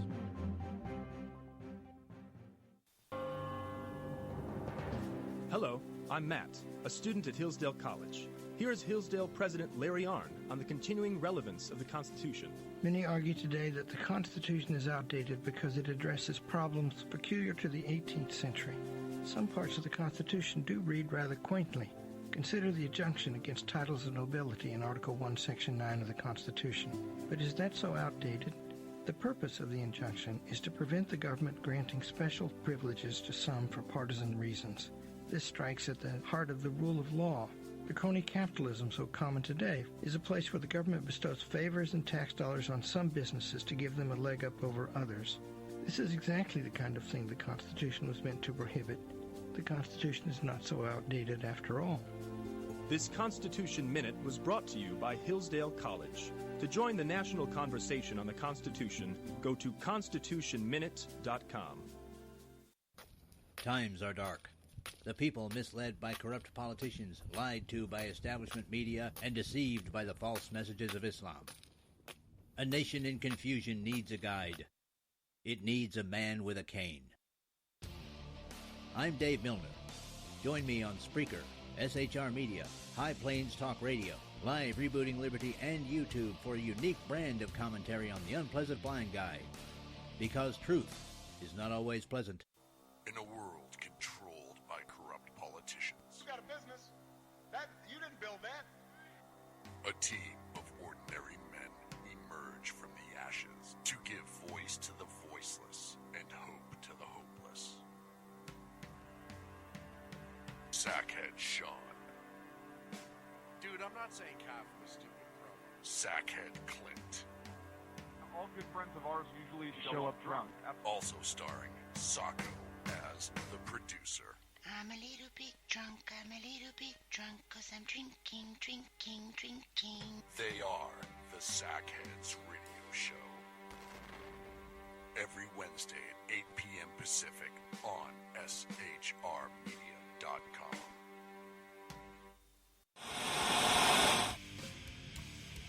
Beware, the Jersey Takeover is here. Every Monday through Friday, 11 a.m. to 1 p.m. Eastern Standard Time. You can catch the Reaver of Common Sense Show, hosted by Jersey Joe, right here on SHRmedia.com and HighPlainsDailyNews.com. Only Jersey can deliver hell like no one else, so consider this your fair warning.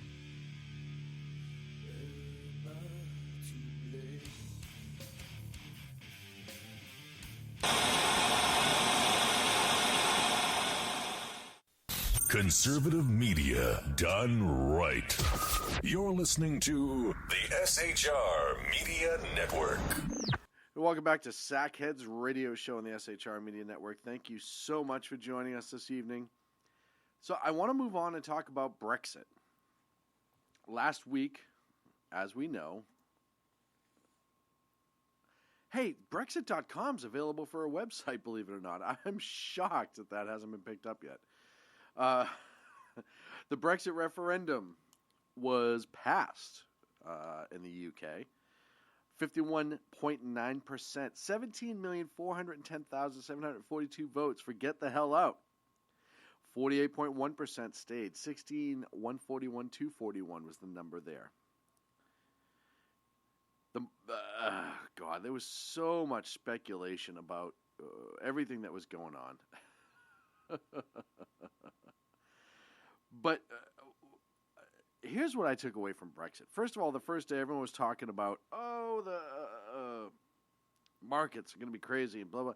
Well, of course they're going to be crazy. Everybody who's ever watched any sort of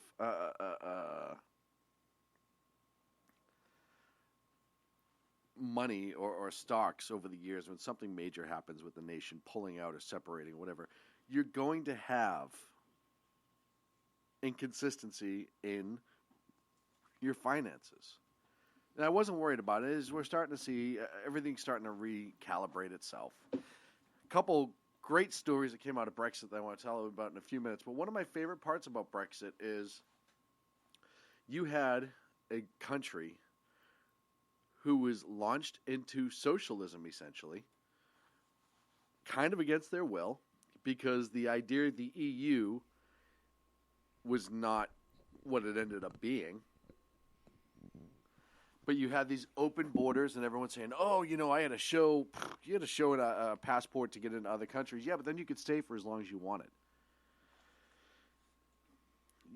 And then you had Brussels essentially deciding things for other countries as far as trade and everything else. Mm-hmm. And what it allowed for was redistribution of wealth. And listen, Britain and the UK did just fine before the EU financially. There was no problems. They were able to get through. And then the push for the EU showed up, and it was just like socialists do. It was sold as this beautiful thing that will never fail, and everything's going to be fine. We'll all come together. One economy. Yeah. Everything. Open borders. Right? And that's the whole UN world thing that Obama and the other ones love to talk about. This world government. Oh, we're just one big friend now. Everyone's fine. Yeah, but it segregated portions of England to where you couldn't get a job unless you spoke the local dialect, language, fit into the local culture. Because, look, if you have the best economy in the region, which Great Britain did, are you going to have people immigrating out? No. They're going to come in. So they had these immigrants coming in with these open borders, forming their own communities. And so now you have Englanders, English folk. United Kingdomers, just because I like the way that sounds better. Couldn't get a job. The British? The kingdom was no longer united, which is why we now call them British. That's a history lesson for you folks. You heard it here first. That's going to be a test question on Common Core. Why is the United Kingdom no longer called the United Kingdom? Sackhead Clint is cited as saying... That'd be a footnote. Source, Sackhead's radio show, June 29th, 2016. It's been one of those nights. People can't see what's happening in the studio. It's been crazy. But Sean is doing an amazing job. And we have like little fires that we're putting out, not literally, but damn close. Right. Which is why the emergency sat phone keeps ringing. Well, and the funniest part and why there's long periods of silence from me, who usually has a big mouth. And through all of this tonight, this whole show, this cat appeared in the studio out of nowhere. Did. And we have no idea. And it keeps jumping up on both of our desks in the middle of the show. I kid you not. We don't know where this cat came from. No. It's a very nice cat. It's been one of those nights. And for those that don't know, so I apologize for not really being around too much, but for those of you that don't know, that emergency telephone, like it's literally an old style, it's not rotary dials, but like an old style push button phone that we have hooked up just because we thought it was funny. And we gave that number to very specific individuals. That's like the breaking news phone. Which is why it's never rang while we're on the air. Right. So it gives you an idea of some things here and what we're dealing with. So Thank you, Sean. You've done a great job for pulling my weight for me tonight because you got a lot of your own to pull. So I wanted to get to. I love it when you give me that look, like you just caught on to what I said. You know what's funny is my favorite part about this, though, is we're about to leave what I was talking about to go into what you were talking about. Right. Oh, no, that's my favorite part about this. Right. Like, you were just done. You were like, hey, Brexit. You were going to tell a couple funny stories, talk about how a country chose liberty, much like we did a couple hundred years ago, over socialism and how they wanted their independence and their chance to be free from an overpowered government doing too much, and how you even had a butcher shop the next day start selling their meat again in pounds and ounces as an FU to the rest of the European Union. And all these amazing stories. But let's talk about what you want to talk about. I don't want to talk about anything. I don't even have anything.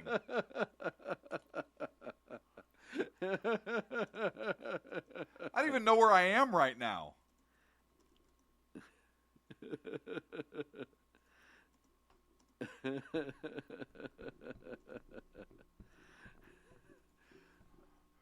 Shall I go on? Yeah. But the crux of the EU vote, in my opinion, and from what I saw on social media that night, and was the liberty aspect. And it's funny, one of the things mainstream media tried to tell you that it was the old part of the country who voted out and the young people that wanted to stay in. And if you looked at social media, that was not true at all. Social media, Twitter, Facebook was ablaze with young United Kingdomers who wanted their independence and their liberty. I truly believe, and I know we're not the only nation to ever fight for our independence and our liberty, but I truly believe that in modern times, when you have countries where their liberty is being taken away and they're looking at their independence as dwindling, you started getting into things like the EU, which was essentially the Soviet Union without the guns to people's heads. That we know of. That we know of. I think people look at what happened in this country when we became a nation and why we became a nation, and how this amazing little experiment called the United States of America, albeit not perfect, and we're never going to be perfect, albeit have our problems right now, but the fact that we absolutely have the ability, if people would wake the hell up in this country, to choose leaders to put us on the right path and make good decisions, and it's our choice, I think says it resonates in these countries who are starting to lose that independence. And I would honestly say that many of them looked at the liberty that we fought and said, eventually, if we don't do something now through a voting referendum, we may have to have that fight. Oh, and we don't have any guns because those were all taken away. Because it may seem like a stretch, but you look 100 years from now, what the EU monster may have become with a centralized power. And now they're talking about having a joint military central command, European military, blah, blah, common defense, which we already have in the UN. So why you would need that separately for the EU, I don't understand. It makes me more nervous, right? You already have these treaties with the United Nations. Almost every country that's in the EU is in the United Nations. Almost. I think there was one or two that weren't. So why would you need that common military defense as they were all starting to talk about? Well, then you centralize the military power in the EU, much like the Soviets had, right? Because all the Soviet satellite states were still states, were still independent states per se. But the Soviet Union had power and control over all of them. They were all part of the Red Army. So if you have the UN, why would you need that? I think people were starting to wake up and realize the dangers that were ahead of them. Not just financially, but for individual liberty, both as a nation and as the people themselves. Somebody said they love it when I say blah, blah. Blah, blah, blah, blah, blah. But I really believe that that was a concern. And they did it lawfully and they did it peacefully before they had to do it another way. So I give the people of Britain amazing amount of respect and my accolades for taking action and getting out ahead of it. Seeing the writing that was truly on the wall, which is something we need to do in this country, and jumping out ahead of it and making a change that was right for their future. Not the EU, their future. I think the Brits know that if they're healthy, economy-wise, security-wise, etc., everybody else in the EU will be, because they are a major player and always will be.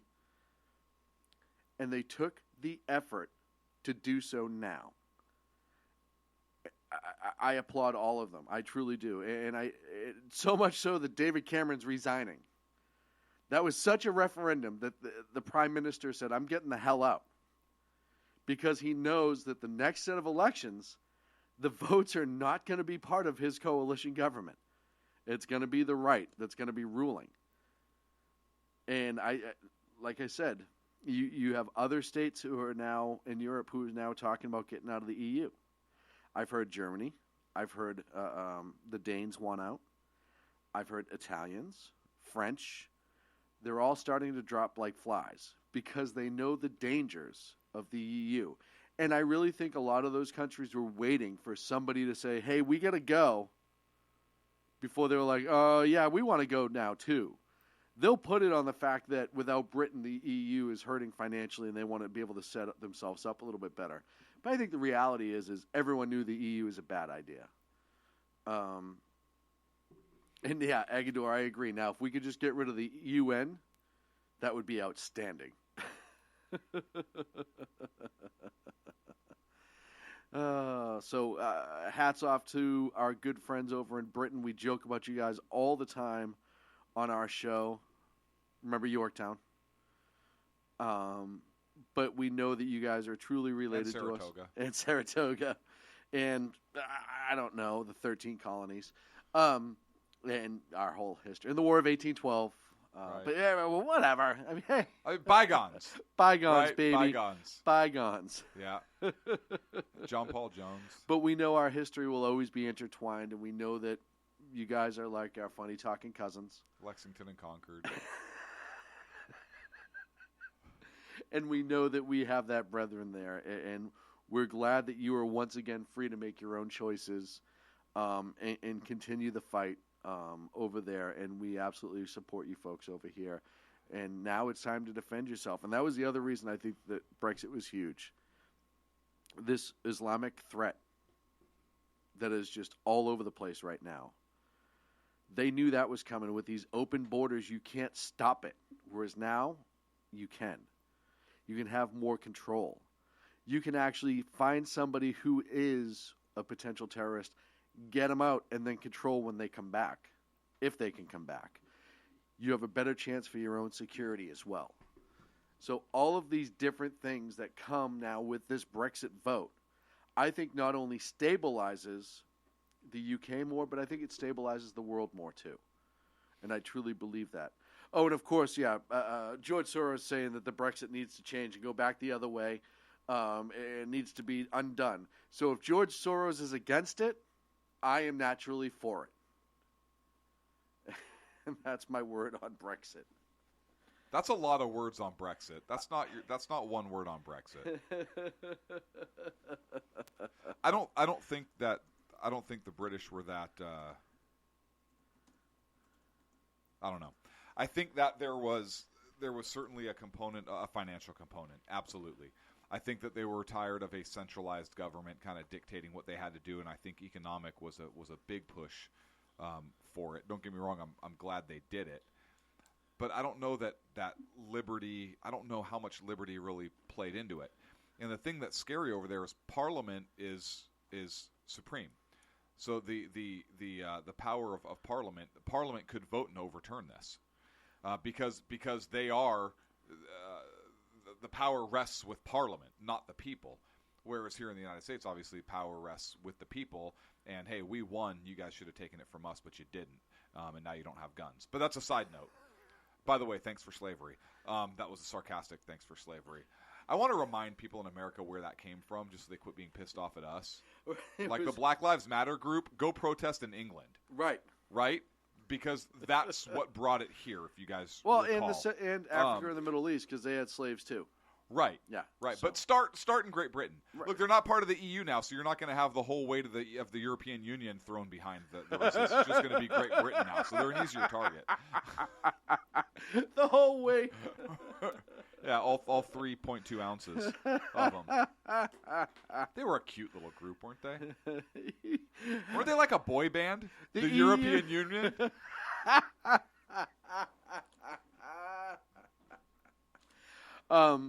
Yeah, but and Agador brings this up in the chat room. If Parliament should try to vote that way, the country would physically be torn apart. With what? Pitchforks? Yes. Oh, like Yes. torches? Yes. It's not going to be with guns. They'll import them. Hey, they did it before. They did it before. In World War II. Maybe we'll send you know some what would over. happen? The Obama administration would gladly give it to them. Maybe they could have like an operation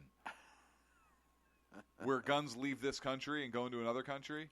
I bet it's never been tried before. If that had happened, God forbid,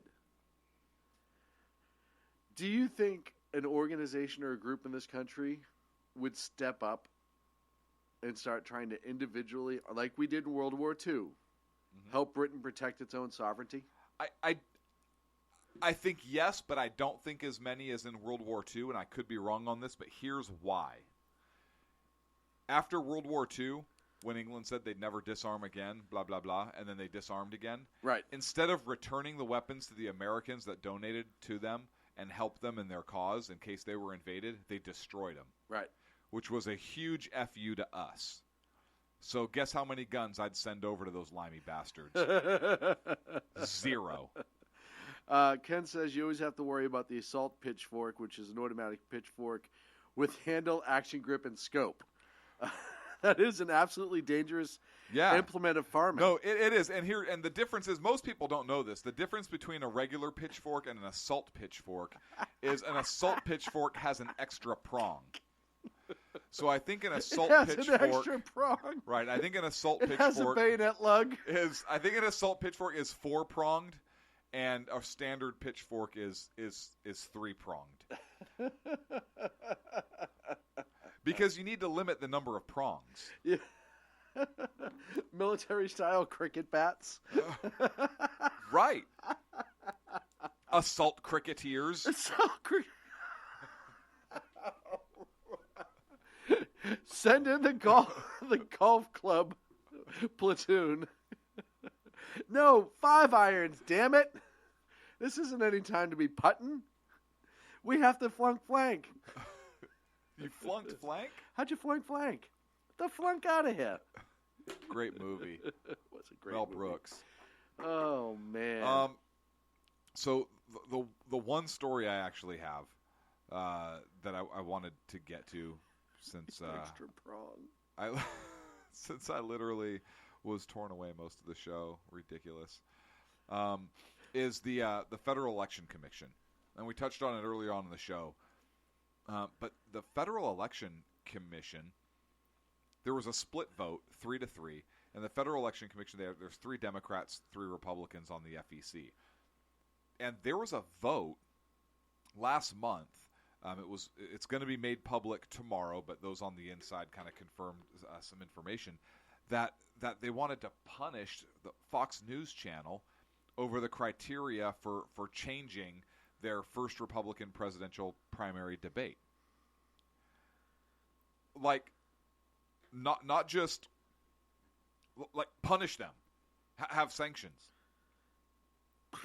over a private news organization. Wait, let this one sit in, folks. Just let Yes, it... the federal government, 3 Democrats specifically,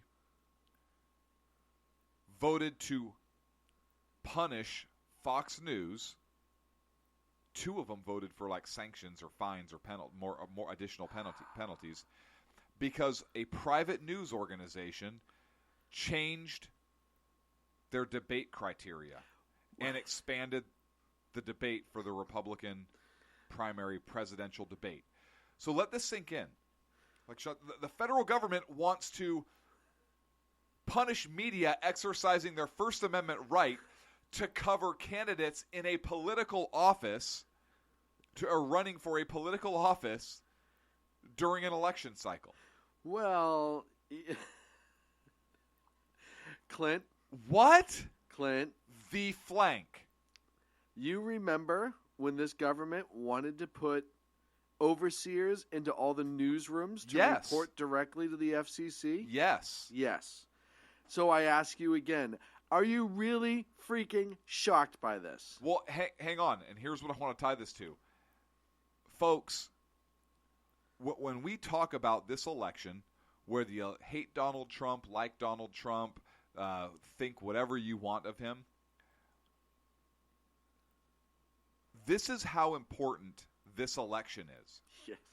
And this is why we here encourage you to think big picture and not be as narrowly minded as our friends, or let me speak their language, our comrades on the left. Because they're so narrowly focused on their hate and discontent and distrust and on a specific person in Donald Trump. And please be very careful about getting wrapped up to this. And I'm talking to Billy Crystal. I'm talking to this jackass delegate that wants to sue to be released and basically screw the vote of the people that sent him there. Look, we're talking about a federal government right now that is still bound by the Constitution somewhat, and a Supreme Court that's a 4-4 split. If this FEC panel, if they had censored Fox News for exercising their First Amendment right, and there was a Supreme Court that was appointed by a left-leaning president like Hillary Clinton or Bernie Sanders, you can kiss the First Amendment goodbye. Adios. not just from a religious liberty standpoint, which in we general, know, but now from a freedom of speech standpoint also. And look, these groups preach tolerance, right? They preach tolerance. As long as they agree with it. As long as they don't have to tolerate your point of view. Right. You have to tolerate their point of view. And that's any group. The leftist groups love to preach tolerance, and we hate, but then they resort to violence, and we've seen that here recently. They'll resort to violence in order to silence another group who may be horrible on a lot of different levels, but they still have a First Amendment constitutional right to exercise things. Insert that into whatever. And I bring this up because we have the Republican National Convention coming up. And we know that there are these violent protest groups that are probably going to show up. Why don't we protest at the DNC? At the RNC. I digress. I just want to know why we're not protesting at the DNC. Because we have jobs. Right. and we have principles, and because we are actually tolerant of the other side's views. That's why. Exactly. And so that's where I was going with all that, and that's why I bring it up. But that's how important this election is. It really is. So it really is. Look, this is more than just I just can't vote for Romney. Like it was. This is. And by the way, who released a statement today about his kid begging him to jump into the election? So that's always a good thing. Oh yeah. He's a knucklehead. You watch. He's going to do it. Look, this is why. This is how short-sighted Mitt Romney would be too. Right.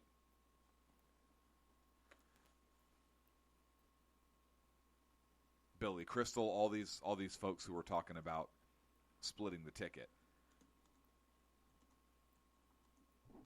It's dangerous. It's dangerous. It is. And we're going to cut off our nose to spite our face. They're going to have so much to do to keep Trump from getting in that we're going to hand it to the hill dog. Yep, and our country is going to be fundamentally transformed. Basically, that'll complete what Obama promised to do. which would probably make him a very successful president, although unpopular and unconstitutional, one could argue. Yeah. But if he sets out specifically what he set out to accomplish, then he was successful regardless of. Well, if he's able to turn this country against itself and turn it into just essentially. Oh yeah, how much us versus them does he really breed? Oh gosh, it's nonstop. He's a breeder. By the way, I know we're almost out of we're out of time. I had a funny story, but I'll save it for another time. Fine. Folks, that's it for the Sackheads Radio Show. One more show, and then we're going to be broadcasting live. Yep, one more show. We'll be live from Freedom Fest. Las Vegas, Nevada. 2016. Some Planet great Hollywood. people. Come see us. And I also found out that Bloviating Zeppelin will actually be joining us in Las Vegas for the week. Excellent. Which is absolutely exciting, and we just can't wait to get there. Can't wait to get there. It is going to be. We're going to be so exhausted. One more week, though. We just got to do one more week here in this slumlord house. I mean, seriously, how exhausted? Look, if you're coming out there to see us because you think it's going to be a great time at Freedom Fest, it's going to be awesome. But don't come just to hang out with us because. We're going to be worn out and busy. We're going to be worn out and just, ridiculously busy. Folks, that's it for the Sackheads Radio Show. We'll see you next Wednesday, 11 in the East, 8 in the West. Reaver.one, check out his store. 10% off if you mention SHR Media. We'll talk to you next week. I need to hang this phone. The best late-night conservative talk show in America, Sackheads Radio. And listen, there are no people better on the air to give you the best in conservative talk than Sackhead Sean and Sackhead Clint. And we're working on the immigration papers for a certain other guy who happens to work here, too. For those who are tuning in around the world to the best in late-night conservative talk, Sackheads Radio. Pack news. Pack news. Radio. Pack news. Pack news. Radio.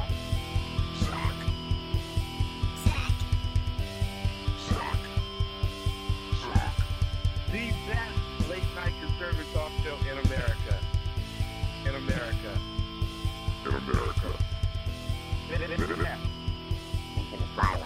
And in this web was a large, I'm pretty sure it was the biggest spider I've ever seen.